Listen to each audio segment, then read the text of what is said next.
लग्नाची बेडी या मालिकेच्या 8 मेच्या भागामध्ये आपण पाहणार आहोत। सिंधूला चोरीचा संशय आला असतो, त्यामुळे अजय हा घाबरतो आणि तो सिंधूच्या समोर रीनाची बॅग उघडत बोलतो, हे बघ सिंधू, रीनाची बॅग हवे तर तू चेक कर। तेव्हा सिंधू बोलते, अजय भाऊजी तुम्ही हे काय करत आहात? तुम्ही काही काळजी करू नका, आपले हरवलेले सोने सर्व मिळणार आहे। मी DIG साहेबांना फोन केलेला आहे आणि ते लवकरच आपले सोने शोधून देतील। आणि तेव्हा रीना आणि अजय दोघेही अतिशय घाबरतात आणि अजय हा सिंधूला बोलतो, सिंधू तू DIG साहेबांना पोलिसांना कळवले सुद्धा?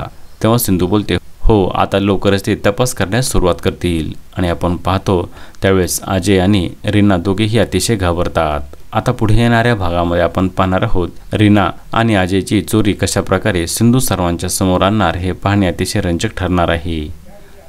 लग्नाची बेडी या मालिकेचे सर्व अपडेट्स पाहण्यासाठी आमच्या चॅनलला लाईक करा, शेअर करा आणि सबस्क्राईब करायला विसरू नका।